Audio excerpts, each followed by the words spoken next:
प्यारे बच्चों नमस्कार। 9वीं कक्षा के विज्ञान के पहले चैप्टर हमारे आसपास के पदार्थ के इस भाग में आपका स्वागत है।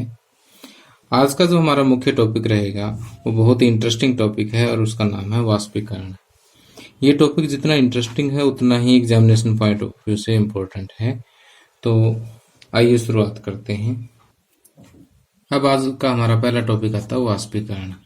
वाष्पीकरण को समझने के लिए आइए हम थोड़ा सा डिस्कशन करते हैं कि मान लीजिए हमारे पास एक बर्तन में पानी है।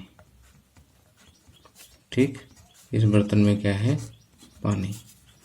और आपने इसका टेम्परेचर कर दिया 100 डिग्री सेल्सियस। इसका तापमान कितना कर दिया? इसका तापमान आपने कर दिया कितना? 100 डिग्री सेल्सियस। 100 डिग्री सेल्सियस तापमान होने पर क्या होगा कि ये पानी जो है वो भाप में कन्वर्ट होना हो जाएगा। ठीक, यानी जो द्रव है वो किस अवस्था में आ जाएगा? गैसीय अवस्था में आ जाएगा। ठीक, यानी आप यहाँ पर देख सकते हो कि एक ऐसी प्रक्रिया होगी जिसमें पूरा का पूरा जो द्रव है वो सारा इन्वॉल्व होगा। यहाँ पर बुलबुले शुरू हो जाएंगे। ठीक है, और वाष्पकण आप देख भी सकते हो। तो हमने देखा कि वायुमंडलीय दाब पर वो वाला तापमान जिस पर कोई भी द्रव जो है वो गैसीय अवस्था में बदल जाए वो तापमान क्या कहलाता है? क्वथनांक। क्वथनांक। और ये जो पूरी प्रक्रिया है जिसमें कोई भी द्रव अपने क्वथनांक पर गैसीय अवस्था में बदलता है उसको हम कहते हैं क्वथन। इंग्लिश में बोलते हैं इसको बॉइलिंग। कोई चीज उबलना आप सामान्य भाषा में कह देते हैं। ठीक, उबलना या क्वथन या बॉइलिंग एक ही चीज है। ठीक, और ये होती है क्वथनांक पर। तो देखिए, मैं समझना तो वाष्पीकरण में आपको ये क्यों समझा रहा हूँ, सोचने वाली बात है कि यहाँ पर एक द्रव जो है वो गैसीय अवस्था में चेंज हो रहा है। हम एग्जाम्पल ले रहे हैं पानी का। पानी जो है वो भाप बन रहा है कितने डिग्री सेल्सियस पर? 100 डिग्री सेल्सियस पर। अब मैं आपको एक सोचने के लिए बात देता हूँ। क्या अगर तापमान 100 डिग्री सेल्सियस से कम हो तो भी पानी भाप में बन सकता है? पानी की भाप बन सकती है? बिल्कुल बन सकती है। आप ऐसा करो, एक गिलास से पानी लेकर के उसको किसी कपड़े पर डाल दो। ठीक, और उस कपड़े को बाहर थोड़ी देर धूप में रख दो। समझ गए बात को? और थोड़ी देर बाद में क्या होगा? आप देखोगे 15-20 मिनट में कपड़ा जो है वो सूख जाता है। तो पानी कहाँ गया? वो पानी तो वाष्प बन गया। लेकिन क्या धूप में 100 डिग्री टेम्परेचर होता है क्या? नहीं होता। जब फुल गर्मी होती है तब भी 50 डिग्री मैक्सिमम टेम्परेचर पहुंचता है, या कई बार क्रिटिकल कंडीशन में 1-2 डिग्री सेल्सियस ऊपर नीचे हो सकता है। तो कहने का मतलब ये है कि इसी तरह से अगर हमने किसी बर्तन में पानी रखा है, कुछ दिन बाद में देखेंगे कि वो पानी भी सूख जाता है। तो इसका मतलब क्या है कि क्वथनांक से कम अगर तापमान हो तो भी लिक्विड की जो सतह होती है, द्रव की जो सतह होती है, वहां से धीरे धीरे वाष्प जो है वो बनते रहते हैं। ठीक, तो ऐसी जो प्रक्रिया है जिसमें द्रव पदार्थों के सतह के जो कण हैं, जो खुली सतह है उसके कण जो है वो वाष्प में बदलते रहते हैं क्वथनांक से कम तापमान पर भी। एक बार फिर से, एक ऐसी प्रक्रिया जिसमें द्रव पदार्थों के सतह के कण क्वथनांक से नीचे के तापमान पर भी वाष्प में बदलते रहते हैं, ऐसी प्रक्रिया क्या कहलाती है? वाष्पीकरण कहलाती है। तो वास्तव में ऐसा होता क्यों है कि जैसे मान लेते हैं कि हमारे पास ये एक बर्तन में द्रव है। ठीक, तो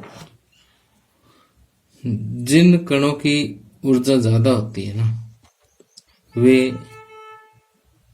एक बार फिर से, कि ये हमारे पास एक बर्तन में द्रव है और ये इसके कण हैं। इनमें देखिए कणों की सभी की एनर्जी बराबर तो होती नहीं, सभी की ऊर्जा बराबर तो होती नहीं, किसी की थोड़ी बहुत कम होगी, किसी की ज़्यादा होगी। तो जो ज़्यादा एनर्जी वाले कण हैं वो क्या करेंगे कि जैसे कणों के बीच में जो आकर्षण बल होता है ना, तो अपनी ज़्यादा ऊर्जा के कारण उस आकर्षण बल को तोड़ देंगे, उसको पार करके, और ये बाहर निकल जाते हैं वाष्प के रूप में।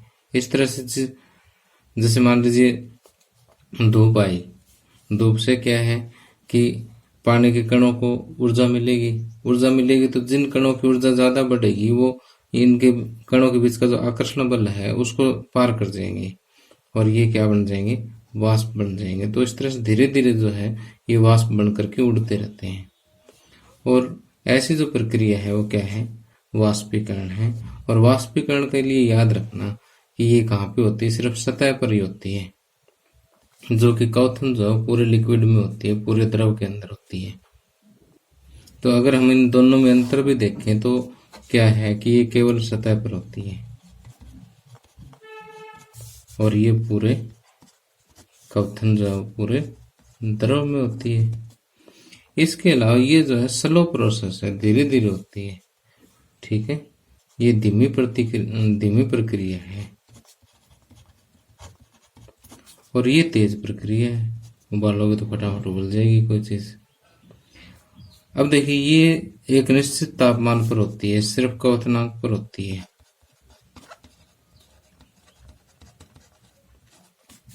और ये जो है किसी भी तापमान पर हो सकती है।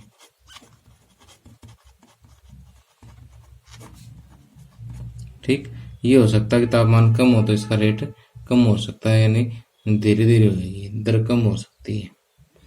ठीक, अब कोई भी चीज उबलती है यानी जब उसका क्वथन होता है, बॉइलिंग होती है, तो उसमें आवाज आती है, ध्वनि उत्पन्न होती है। ठीक, क्या होती है, ध्वनि उत्पन्न होती है, लेकिन यहाँ पर कोई भी ध्वनि उत्पन्न नहीं होती।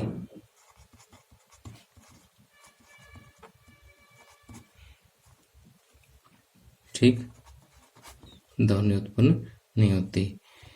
यहाँ पर आप वाष्प के कण देख सकते हो, वाष्प के कण दिखाई देते हैं यहाँ पर आपको, यहाँ पर दिखाई नहीं देंगे। ठीक, और अब देखिए कि वाष्पीकरण जो है ये वायु की गति पर निर्भर करता है, जैसे अभी हम डिस्कस करेंगे, जबकि क्वथन जो है वायु की गति पर निर्भर नहीं करता, वायु की गति पर निर्भर नहीं है। ठीक, और क्वथन के अंदर बुलबुले उठते हैं, जबकि वाष्पीकरण में बुलबुले नहीं उठते। ठीक,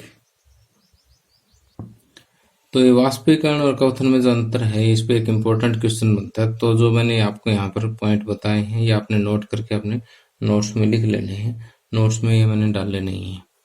ठीक है, अब देखिए कि यहाँ पर वाष्पीकरण की परिभाषा मैंने आपको बताई है, वो यहाँ पर मैंने लिख दी है और स्क्रीन से आप नोट कर सकते हैं। क्योंकि मैं 2 बार रिपीट कर चुका हूँ इसलिए इसको मैं दोबारा से रिपीट नहीं कर रहा हूँ। अब आगे आता है हमारे पास वाष्पीकरण को प्रभावित करने वाले कारक कौन कौन से हैं, यानी कौन कौन से फैक्टर ऐसे हैं, कौन कौन से कारक ऐसे हैं जो वाष्पीकरण को प्रभावित करता है। अब देखिए कि वाष्पीकरण को प्रभावित करने वाले कारक कौन कौन से। इसमें सबसे पहला जो है द्रव की सतह का क्षेत्रफल, सतह का क्षेत्रफल। तो यहाँ देखिए कि द्रव की सतह जितनी ज़्यादा अधिक होगी, जैसे मान लीजिए एक तो छोटे बर्तन में पानी है, ठीक, यानी इस तरह का बर्तन हम ले लेते हैं जिसका सतही क्षेत्रफल कम, और एक ऐसा ले लेते हैं, तो सोचने वाली बात है कि वाष्पीकरण किस में ज़्यादा होगा। इसमें ही ज़्यादा होगा क्योंकि यहाँ सतह का क्षेत्रफल ज़्यादा है, जितने सतह का क्षेत्रफल ज़्यादा है उतना ही वाष्पीकरण अधिक होगा, क्योंकि वाष्पीकरण है ही सतही प्रक्रिया। ठीक, तो हम जानते हैं कि वाष्पीकरण क्या है, एक सतही प्रक्रिया है, एक सतह पर होने वाली प्रक्रिया है, इसलिए सतही क्षेत्रफल बढ़ाने पर वाष्पीकरण की दर जो है वो बढ़ जाती है। दूसरा है तापमान में वृद्धि। तो इसका एक एग्जाम्पल हम और ले लेते हैं कि जैसे हम कपड़े धोने के बाद जो है उनको फैला के रख देते हैं, यानी जैसे किसी डोरी या तार पर जब हम कपड़ों को सुखाते हैं तो उनको फैला देते हैं। फैलाने से क्या होता है कि कपड़े की जो सतह का जो क्षेत्रफल है वही बढ़ जाता है। सतह का क्षेत्रफल बढ़ेगा तो वाष्पीकरण जल्दी होगा, कपड़े के अंदर जो वाष्प के कण हैं धोए हुए कपड़े में वो जल्दी वाष्पीकृत हो जाएंगे और जल के जो कण है वो वाष्पीकृत हो जाएंगे और कपड़ा सूख जाएगा। अगर इसी को ही आप फोल्ड करके रख देते हो तो जल्दी नहीं सूखेगा, क्योंकि सतह का क्षेत्रफल जो है वो कम हो जाएगा। दूसरा है तापमान। सिंपल सी बात है कि तापमान जब अधिक होगा तो जो इसके द्रव के जो कण हैं उनको ऊर्जा ज़्यादा मिलेगी। तापमान ज़्यादा है तो ऊर्जा ज़्यादा मिलेगी, और जितने कणों को ऊर्जा ज़्यादा मिलेगी उतने ही कण जो है इनके बीच का जो आकर्षण बल है उसको तोड़ करके क्या हो जाएंगे, पार हो जाएंगे, वाष्प बन जाएंगे। तो तापमान बढ़ाने पर वाष्पीकरण भी बढ़ जाता है। ठीक, सतह का क्षेत्रफल बढ़ाने पर भी वाष्पीकरण बढ़ जाता है। तो ये दो बातें हमने सीखी। अब तीसरा है आर्द्रता। पहले तो ये देखते हैं कि आर्द्रता होती क्या है। कि जैसे हमारी जो वायु है, वायु के अंदर भी क्या होते हैं, जल वाष्प होते हैं। ठीक, तो वायु में विद्यमान जल वाष्प की जो मात्रा है उसी को हम आर्द्रता बोलते हैं। क्या बोलते हैं, आर्द्रता। अब देखिए कि वाष्पीकरण पर आर्द्रता का प्रभाव ये समझने के लिए मान लेते हैं कि एक उदाहरण लेते हैं कि मान लेते हैं कि एक ट्रेन है, एक रेलगाड़ी है और एक आदमी अपनी सीट पर बैठा है। ठीक, और उसको अपनी सीट से उठ करके फॉर एग्जाम्पल वॉशरूम में जाना है। ठीक, लेकिन यहाँ पर क्या है कि इस रेलगाड़ी में बहुत ज़्यादा भीड़ है। तो आप इसकी मूवमेंट को सोच सकते हो कि उस बंदे को जो यहाँ पर जाना है तो उसको कितनी मुश्किल होगी इस पूरी भीड़ को पार करने में। ठीक, और एक मान लेते हैं कि इसी ट्रेन के अंदर भीड़ नहीं है, तो इस बंदे को जैसे यहाँ से यहाँ तक जाना है तो आराम से चला जाएगा। ठीक, अगर मान लीजिए कुछ एक लोग ही हैं तो इसको कोई प्रॉब्लम नहीं है, लेकिन जब यहाँ पर बहुत ज़्यादा भीड़ है तो देखिए इस आदमी की मूवमेंट जो है फर्क तो पड़ेगा। तो ठीक उसी तरह से अगर मान लेते हैं कि आर्द्रता वायु में ज़्यादा है, जैसे मान लीजिए ये कपड़ा है, ये हमने सुखाया, तो उस पैसेंजर की जगह पर ये कपड़े के अंदर जो जल का कण है ये हो गया, और वायु में आर्द्रता ज़्यादा है, पहले से बहुत ज़्यादा पड़े हैं वायु में कण, जैसे बारिश के मौसम में है और है तो आर्द्रता ज़्यादा होती है। तो अब इस कण को निकल करके बाहर जाना है, लेकिन पहले से यहाँ बहुत पड़े हैं तो निकल तो जाएगा ये, लेकिन जिस स्पीड से आर्द्रता कम है गर्मियों में निकलेगा, इतना जो है ज़्यादा आर्द्रता वाले समय में नहीं निकल पाएगा ये। तो कहने का मतलब ये है कि अगर आर्द्रता बढ़ गई तो वाष्पीकरण क्या हो जाएगा, कम हो जाएगा। आर्द्रता कम होगी तो वाष्पीकरण बढ़ जाएगा। आर्द्रता अधिक तो वाष्पीकरण कम हो जाएगा। ठीक है, एक दूसरे को उल्टे होंगे। तो ये चीज़ आप समझ गए होंगे। और चौथा जो हमारा फैक्टर है जो वाष्पीकरण को प्रभावित करता है वो है वायु की गति। वायु की गति से जो है वाष्पीकरण किस तरह से प्रभावित होता है कि अगर मान लीजिए अब हवा चल पड़ी, यहाँ पर हवा चलेगी तो क्या होगा, जो ये आसपास के कण इनको उड़ा लेगी हवा। ठीक, उड़ा लेगी तो यहाँ से जगह खाली होगी, तो ये आसानी से जो है वाष्पीकृत हो जाएगा कण। तो हम ये कहते हैं कि वायु के तेज होने पर जल वाष्प के कण वायु के साथ उड़ जाते हैं, जिससे आसपास कि जल वाष्प की मात्रा घट जाती है और वाष्पीकरण जो है वो तेज हो जाता है। तो वायु की गति तेज तो वाष्पीकरण भी तेज हो जाएगा। तो ये 4 फैक्टर है, आपने याद रखने, बहुत ही इंपॉर्टेंट है। इन्हीं पर आधारित हमें प्रश्न भी करने होंगे। तो इनको आप जस्ट नोट्स में देख लीजिएगा कि वाष्पीकरण को प्रभावित करने वाले कारक, सतह का क्षेत्रफल बढ़ेगा तो वाष्पीकरण बढ़ जाएगा, क्योंकि ये सतही प्रक्रिया है। ठीक, तापमान में वृद्धि होने पर कणों को पर्याप्त गतिज ऊर्जा मिल जाती है, जिससे वो वाष्पीकृत हो जाते हैं। आर्द्रता में कमी होगी तो वायु में विद्यमान जल वाष्प की मात्रा जो है वो आर्द्रता कहलाती है। और अगर किसी फिक्स टेम्परेचर पर अगर हम देखें, निश्चित तापमान पर देखें, तो हमारे आसपास की जो वायु है उसमें जल वाष्प की मात्रा भी क्या होती है, निश्चित होती है। लेकिन अगर ये जल वाष्प की मात्रा किसी वजह से, किसी वातावरणीय परिवर्तन की वजह से पहले से अधिक हो जाएगी तो वाष्पीकरण की दर क्या हो जाएगी, कम हो जाएगी। और अगर पहले से कम होगी तो वाष्पीकरण की दर अधिक हो जाएगी। और वायु में गति, जैसे मैंने बताया था कि वायु के तेज होने पर जल वाष्प के कण जो है वायु के साथ साथ उड़ जाते हैं, जिससे आसपास में जल वाष्प की मात्रा घट जाती है और वाष्पीकरण तेज हो जाता है। अब आगे देखिए कि एक बहुत ही मजेदार सा टॉपिक है हमारे पास कि वाष्पीकरण क्या करता है, शीतलता प्रदान करता है। इसके उदाहरण अगर हम देखें तो मान लीजिए कि गर्मी का मौसम है और एक बंदे को पसीना आता है। ठीक, ये इसके ऊपर पसीना आया हुआ है। ठीक, तो जैसे पसीना सूखता है इसका, तो इसकी बॉडी को ठंडक महसूस होती है। जैसे मान लीजिए एकदम से किसी पंखे के नीचे आकर के बैठता है तो इसको एकदम से ठंडक सी महसूस होगी। वो क्यों होगी? क्योंकि पंखा चलने से क्या होगा कि ये जो उसके वाष्प के जो जल के कण इसके ऊपर है पसीने के रूप में, वो वाष्पीकृत होंगे। जब जल के कणों का वाष्पीकरण होता है बॉडी से, तो वाष्पीकरण क्या करता है, ठंडक प्रदान करता है। अब ये ठंडक क्यों प्रदान करता है, क्वेश्चन यही है। तो यहाँ से एक बात तो आपको समझ आ गई होगी कि वाष्पीकरण ठंडक तो प्रदान करता है, आप महसूस भी हुई होगी। तो आखिर ये क्यों प्रदान करता है, समझने वाली बात ये है कि जैसे मान लेते हैं कि ये कोई भी सरफेस है, कोई भी सतह है, ये कोई भी जल का कण है। तो जब ये वाष्पीकृत होता है, जल का मैं उदाहरण ले रहा हूँ, वैसे कोई भी द्रव हो सकता है।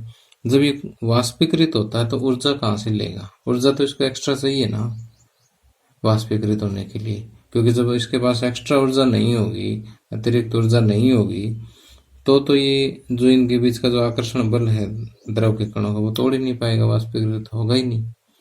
तो इसलिए जो अतिरिक्त ऊर्जा है वो कहाँ से लेगा? जिस बॉडी के ऊपर ये पड़ा है या आसपास का जो वातावरण है वहीं से तो ऊर्जा लेगा ही, और वहां से ऊर्जा लेकर के उड़ जाएगा। लेकिन जब किसी चीज में से ऊर्जा निकलेगी तो वो चीज ठंडी होगी। ठीक उसी तरह से मान लीजिए कि ये ह्यूमन बॉडी है और ये इसके ऊपर स्वेट, पसीना आया हुआ है। तो पसीना जब वाष्पीकृत होगा तो पसीने के जो कण है वो ऊर्जा कहाँ से लेंगे? बंदे की बॉडी से लेंगे। जब आदमी की बॉडी से जब उसने ऊर्जा ले ली, उसके शरीर से ऊर्जा ले ली, तो शरीर को ठंडक तो पैदा होगी जब ऊर्जा ही निकलेगी उसकी। ठीक है, तो उसको ठंडक महसूस होगी।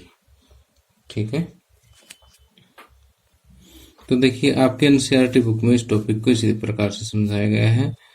तो अब जो है हम जितने पॉइंट हैं उनको हम इसी आधार पर डिस्कस करेंगे। उसके बाद जो है हम देखेंगे कि बड़ी क्लासेस में जो है इसको कैसे समझाया गया है। चलो मैं अभी बता ही देता हूँ कि बड़ी क्लासेस में ये कहता है कि जैसे मान लेते हैं कि ये किसी जल के कण हैं, तो जैसे मान लेते हैं कि ये एक परिवार के सदस्य हैं। ठीक, इन परिवार के सदस्यों में से कुछ लोगों की इनकम ज्यादा है, कुछ लोगों की कमाई ज्यादा है। ठीक, और वो ज्यादा कमाई वाले लोग परिवार से अलग हो गए। ठीक। तो पीछे जो कम कमाई वाले बच गए तो पीछे तो गरीबी आएगी ना, एवरेज इनके पास तो पैसे कम रह जाएंगे। पहले तो सभी की एवरेज तो ज़्यादा थी, सभी की औसत तो ज़्यादा थी, वे परिवार में ज़्यादा कमाने वाले थे तो पूरा परिवार क्या था, संपन्न था, इसके पास पैसे पूरे थे। लेकिन जो जिनकी फुल कमाई थी वो भाग लिए, जो पीछे सदस्य बचे उनकी कमाई क्या रह जाएगी, कम रह जाएगी। तो इनकी ठीक उसी तरह से अगर ये द्रव के कण हैं तो जिनकी ऊर्जा ज़्यादा होगी वो निकल गई, पीछे जो कण बच गए उनकी औसत ऊर्जा कम रह जाएगी, औसत ऊर्जा कम रह जाएगी तो ठंडे होएंगे। ठीक है, तो किसी चीज़ को समझने के लिए अलग अलग कंसेप्ट हो सकते हैं।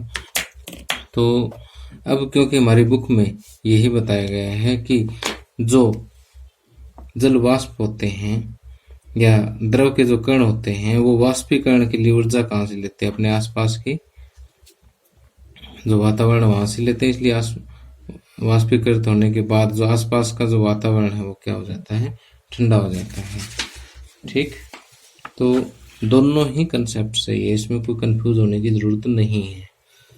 इसी तरह से जैसे मान लीजिए कि आपने मटके में पानी डाल दिया, गर्मियों में आप मटका यूज करते हैं, तो मटके का पानी ठंडा क्यों रहता है? अगर आप मान लीजिए आपने किसी कैंपर में पानी डाल दिया और उसमें बर्फ वगैरह नहीं डाली तो सेम पानी वही आपने प्लास्टिक के कैंपर में डाल दिया और उसी सोर्स से पानी आपने मटके में डाल दिया, 2 घंटे बाद में देखोगे कैंपर का पानी तो ऐसे का ऐसे ही रहा है, जो कि मटके का पानी ठंडा हो गया। मटके का पानी ठंडा क्यों हो जाता है?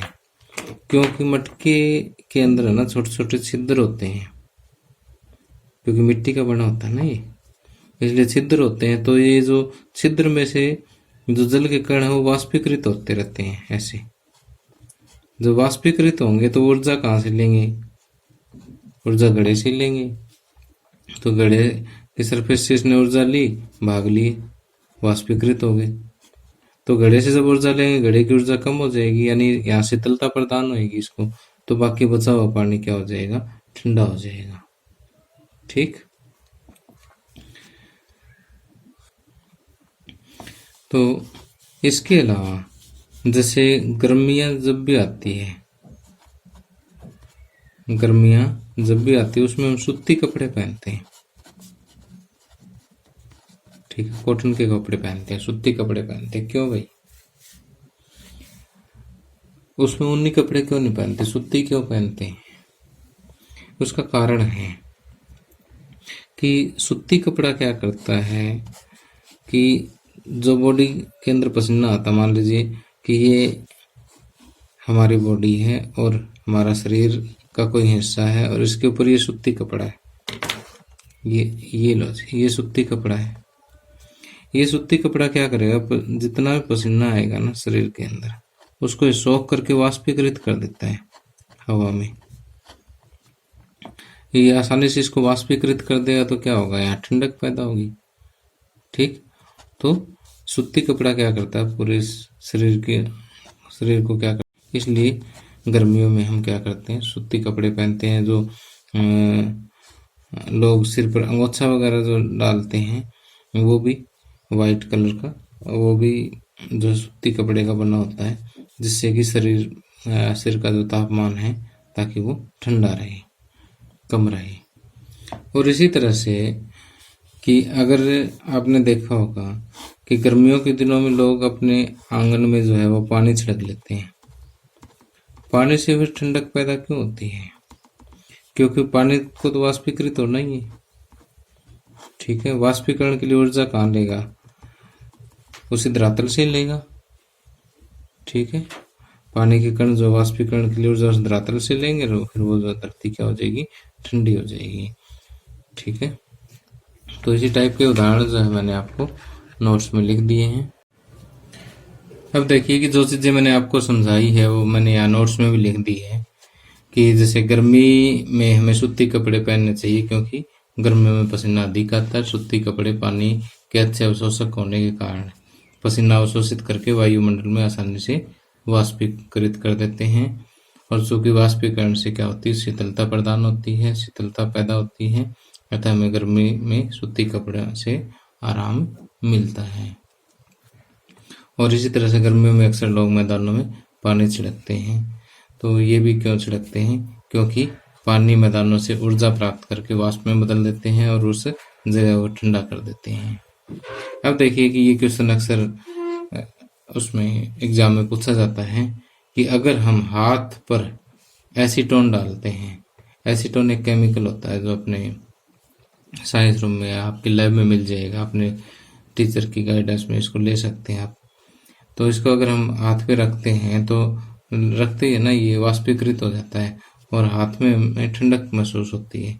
वो उसी कारण होता है कि जो एसीटोन के कण हैं वो हाथ से उष्मा लेकर के वाष्पीकृत हो जाएंगे। हाथ से अगर उष्मा लेंगे तो हाथ ठंडा ही होएगा। और अब देखिए कि कुछ एनसीईआरटी बुक में हमें प्रश्न उत्तर दे रखे हैं, उनको हम कर लेते हैं। कहता है कि गर्म शुष्क दिन में कूलर अधिक ठंडा क्यों करता है?